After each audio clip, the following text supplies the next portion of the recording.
Sairam, Sri Sai Satcharitra Chapter 33.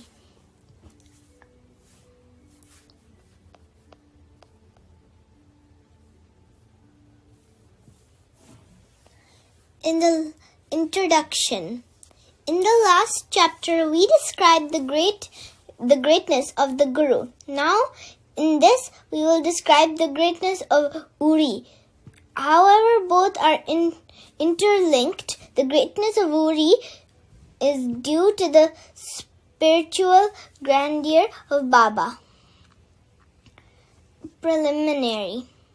Let us bow now before the great saints. Their merciful glances will destroy mountains of sins and do away with all the evil taints of our character. Their casual talk gives us good teachings and confers on imperishable happiness. Their minds do not know any difference, such as this is ours and that is yours. Such differentiation never arises in their minds. Their debts, obligations will never be repaid by us in this birth as well as many future births. Uri.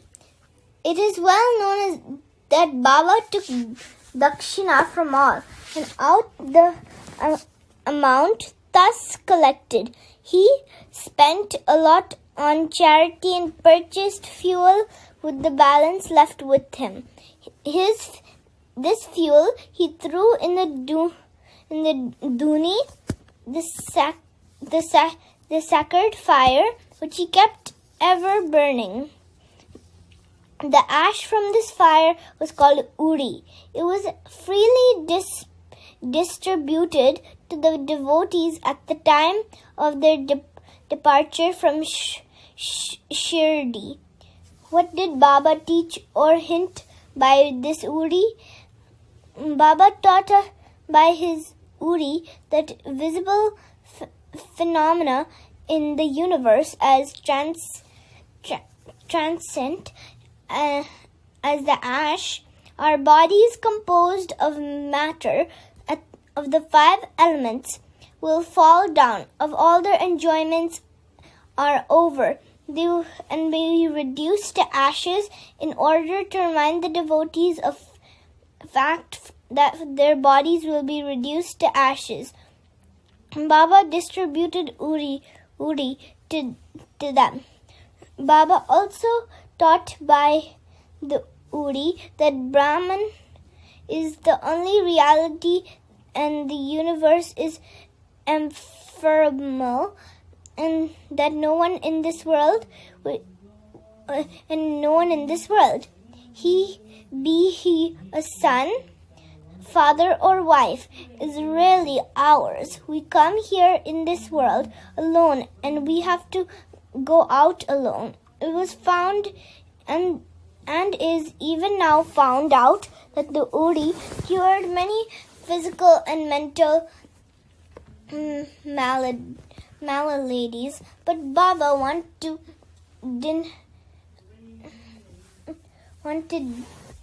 into the devotees' ears and principles of discrimination between the unreal and the real. Non-attachment for the unreal by his Uri and dakshina. This former Uri taught us discrimination, and the latter, dakshina, taught us non-attachment.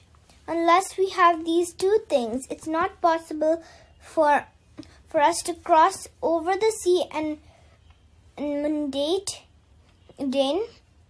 existence. So Baba asked for and took dakshina, and while the devotees took leave, gave Uri as prasad. Besmirred some of it on the bhaktas' foreheads and placed his boon-covering hand on their heads. When Baba was in a cheerful mood, he used to sing merrily. One such song was about Uri. The burden of the Uri song was this: O playful Rama, come and bring with you sacks of Uri. Baba used to sing in a very clear and sweet tones. So much about the spiritual implication of Uri. It is also material significance. It conferred health, prosperity, freedom from anxiety, and many other worldly gains. So the Uri has helped us to gain both our ends, material as well as spiritual. We shall now begin with the stories about Uri.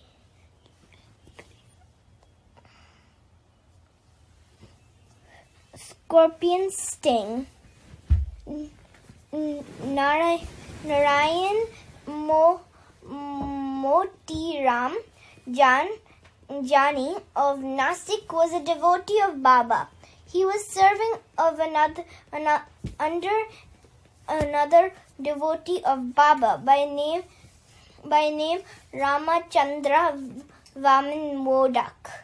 Once he went to Sri Shirdi with his mother and saw Baba. Then Baba himself told her that her son, should serve no more, but start independent business.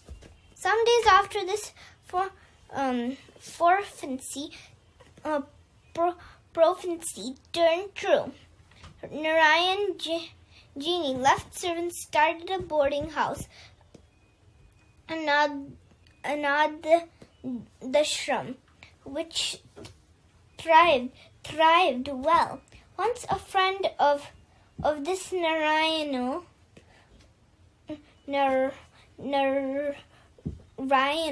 was stung by a scorpion, and the pain caused by it was severe and unbearable. Uri is most infectious in such cases. It's to be applied on the seat of pain, and so Narayana searched for it, but found none. Then he stood before Baba's picture and invoked Baba's aid, chanted Baba's name, and taking out a pinch of the ashes of the joss stick burning in front of Baba's picture, and thinking it to be Baba's Uri, applied it on the seat of pain and the sting. As soon as he moved his fingers, the pain vanished, and both the persons were moved and felt delighted. Bubnik Plague case. Once a devotee in Bandra came to know that his daughter, who was staying in another place, was down with bubonic plague. He had no Uri with him, so he sent word to Nana Sahib Chandorkar to send the same. Nana Sahib got this message on a road near the Tana railway station when he was traveling with his wife to Kalyan. He had no Uri with him at that time. He therefore took up some earth of the road, meditated upon Sai Baba, invoked his aid, and applied it on his forehead of his wife. The devotee saw all this, and when he went to his daughter's house, he was very glad to learn that his daughter, who was suffering for 3 days, began to improve the very moment Nana Sahib invoked Baba's aid near the Tana railway station. The Jamanar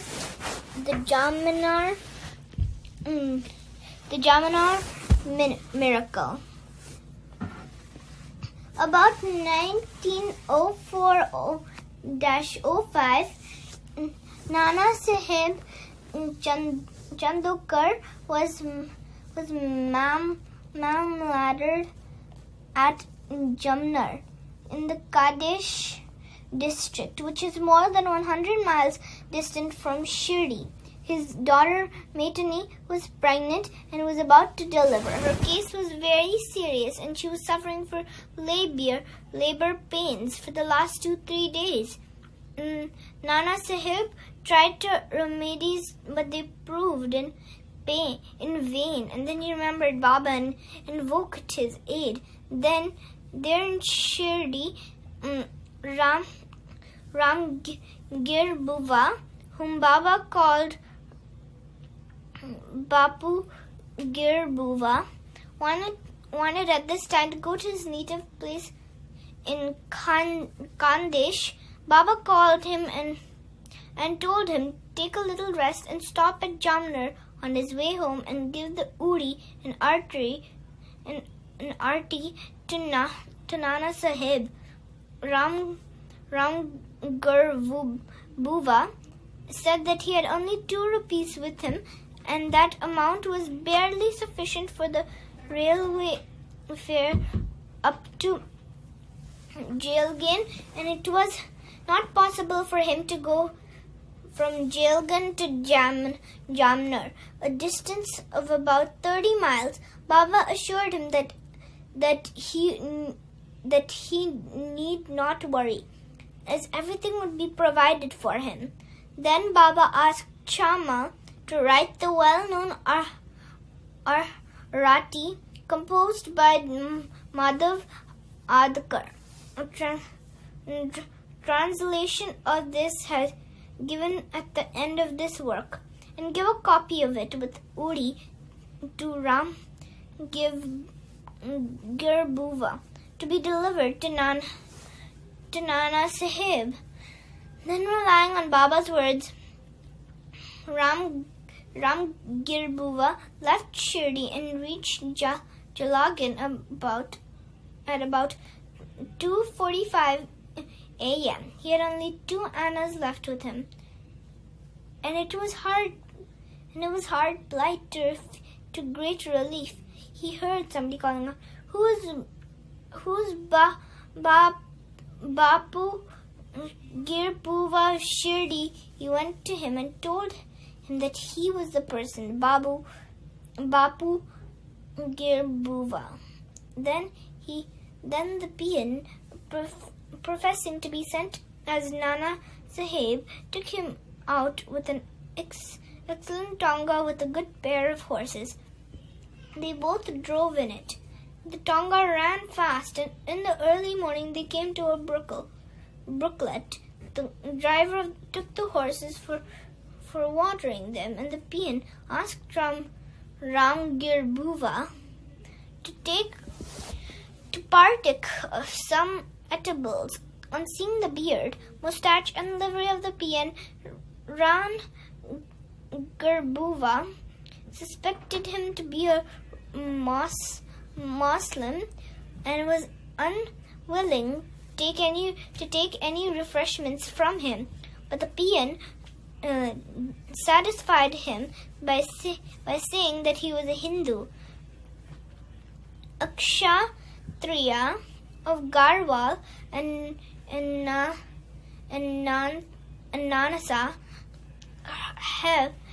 Sahib had sent these refreshments, and there could be no difficulty nor any doubt about acceptance.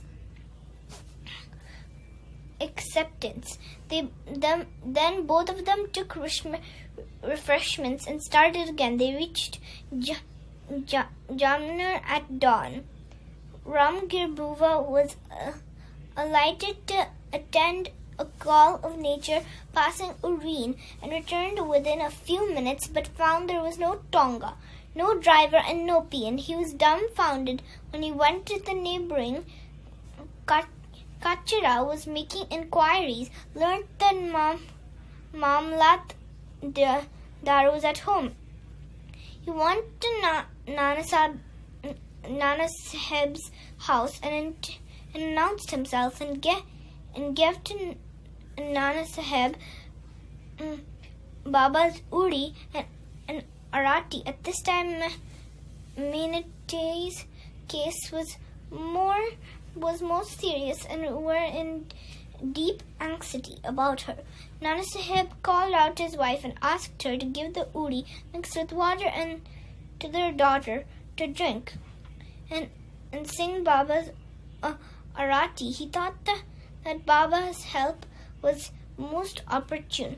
In a few minutes came the news that the delivery was safe and the crisis had passed away.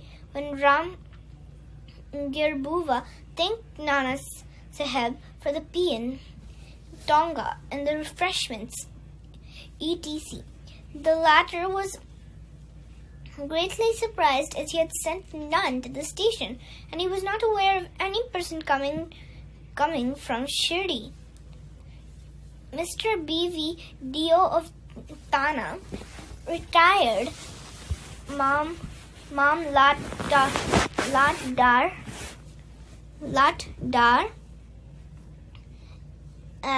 made inquiries about this matter with Baparao Chandukar, son of Nana Sahib, Ram Girbuva and of Shirdi, and after satisfying himself, he wrote an elaborate article, part prose and part poetry, in Sri Sai Leela magazine, volume 13, NOS 11, 12, and 13. Brother B.V. Narisam Swami has also taken down the statements of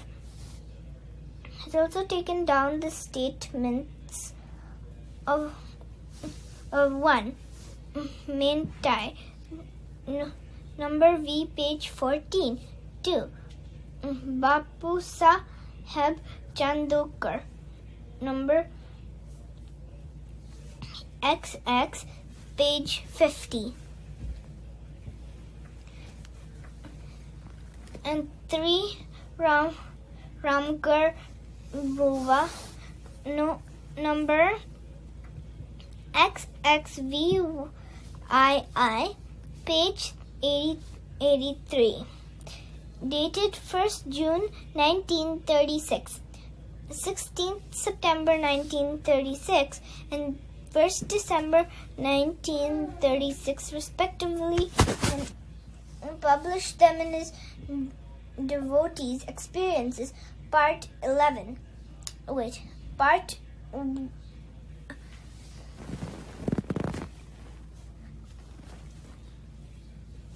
3. The following is quoted for Ram Girbuva's statement. One day Baba called me to him and gave me a packet of Uri and a copy of Baba's Arati. I had to go to Kandish at the time. Baba directed me to go to Jamanar and told me to deliver the Arati and Uri to Nana Sahib Chandukar at Jamuna and Jamnar. I said to Baba that all I had was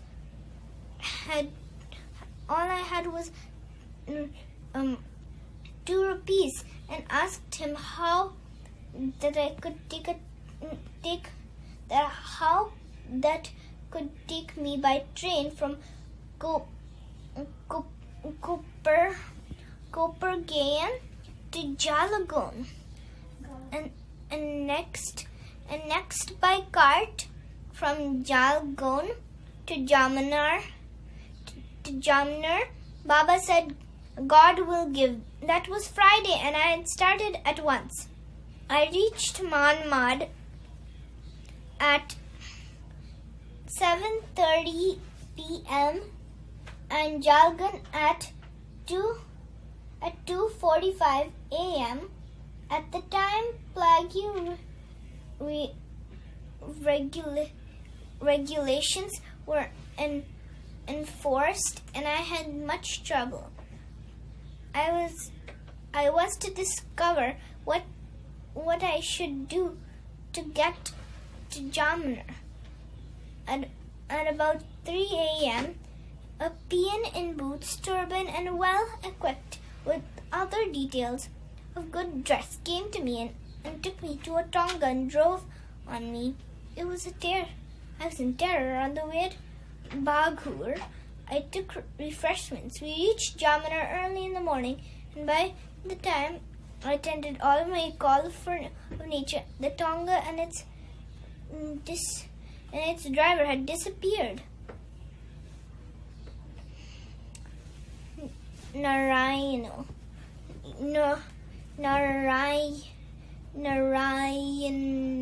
Rao. Bhakta Narayan Yan Rao, father's name and surname are not given, had the good fortune to see Baba twice during the latter's lifetime. 3 years after the passing away of Baba in 1918, he wanted to come to Shirdi, but he could not come. Within a year of Baba's Mahasamadhi, he felt sick and suffered much. All ordinary remedies gave him no relief, so he meditated on Baba day and night. One night, he had a vision in his dream. Baba coming to him through a cellar comforted him, saying, "Don't be anxious. You will be improving from tomorrow, and within a week you will be on your legs." Yan Rao got perfectly well within the time mentioned in the vision.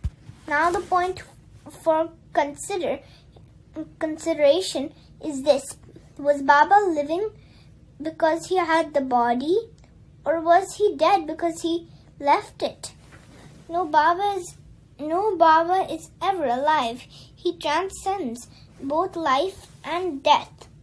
Who loved him once wholeheartedly gets response from him at any time and any place. He is always by our side and will take any form and appear before the devout bhakta and satisfy him.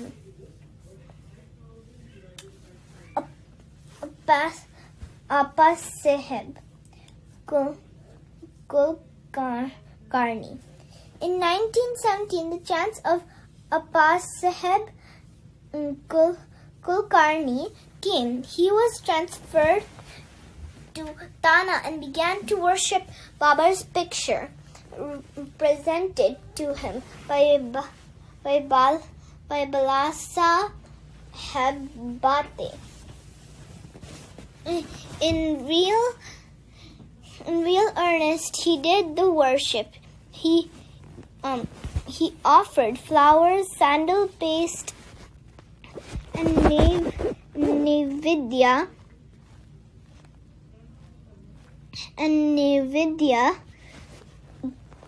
daily to Baba in the picture and longed intentionally to see him. In this connection, it may be remarked that seeing Baba's picture earnestly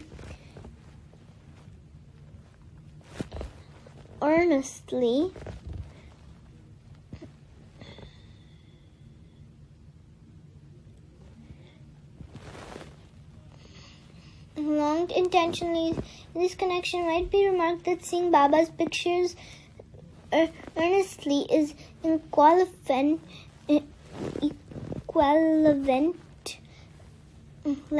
to seeing him in person. The following story illustrates this statement.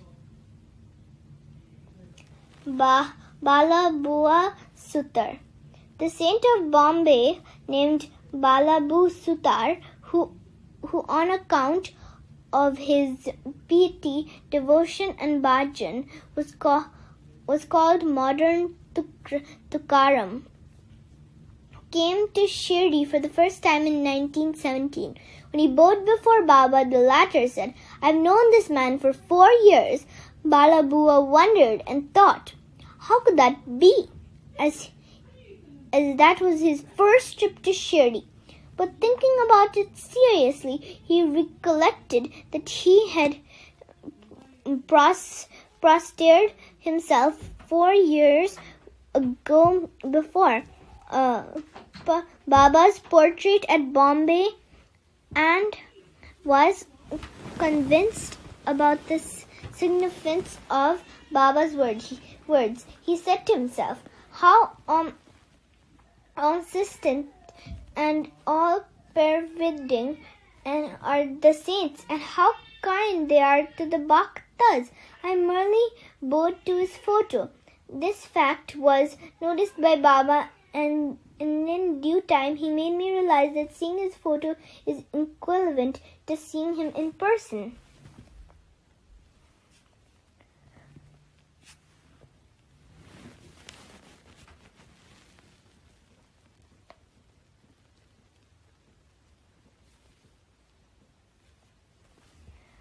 Hereby Karnik. In 1917, Hereby Karnik of Dahanu, Thana district came to Shirdi on Guru Purnima day in the month of Ashadha, and worshipped Baba with all formality. He offered clothes and dakshina after taking Baba's leave, got down the steps of masjid. Then he thought that he should offer one more rupee to Baba, and was just turning to get up when Shama informed him by signs that as he had got Baba's leave, he should go and not return. So he started home. On his way, he went into the temple of Kala Rama at Nasik for darshan. The saint Narsingh Maharaj, who used to sit just inside the big door of the temple, left his bhaktas there, came to Hereby and caught his wrist and said, "Give me my 1 rupee." Karnik was surprised. He paid the rupee most willingly and thought that Sai Baba recovered the rupee, which he intended in his mind to give. Though Saint Narsingh Maharaj, this shows how the saints work in union. This story illustrates the fact that all saints are one, and shows how they work in unison.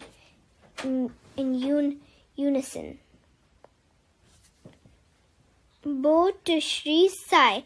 Peace be to all. Thank you, Sai Baba.